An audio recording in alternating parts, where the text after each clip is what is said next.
NEET examination cancel ஆனவங்க எல்லாருக்குமே refund initiate பண்ணுறதுக்கான லாஸ்ட் டேட் இன்னைக்கு, அதாவது மே மாதம் 27ஆம் தேதி. தயவு செய்து இந்த வீடியோவை நீட் எக்ஸாமினேஷன் அப்ளை பண்ண எல்லாருக்குமே உடனே ஷேர் பண்ணுங்கள்.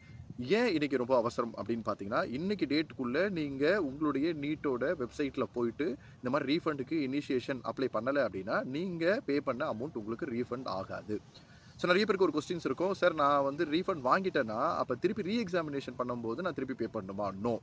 ரீஃபண்ட் இனிஷியேட் பண்ணுறது அப்படின்றது வந்து போன வாட்டி நடந்த தப்பு, அதாவது வந்து நேஷ்னல் என்டிஏல இருக்கக்கூடிய நடந்த ஒரு மிஸ்டேக்னால அந்த எக்ஸாமினேஷன் அவங்க சைட்லேருந்து கேன்சல் பண்ணதுனால காரணமாக அந்த பணத்தை ரீஃபண்ட் இனிஷியேட் பண்ணுறாங்க.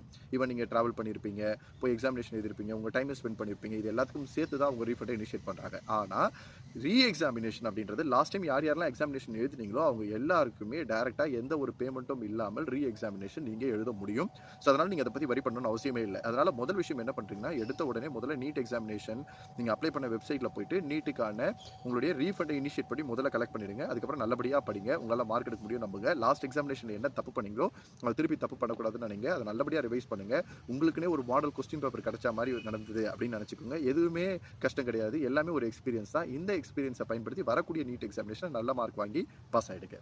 ஸோ ஃபர்தராக உங்களுக்கு மற்ற இன்ஃபர்மேஷன் வேணும் அப்படின்னா தொடர்ந்து மற்ற சப்ஜெக்ட்ஸை பற்றி நான் பேச ஆரம்பிக்கிறேன். நம்ம தொடர்ந்து மீட் பண்ணலாம். நன்றி, வணக்கம்.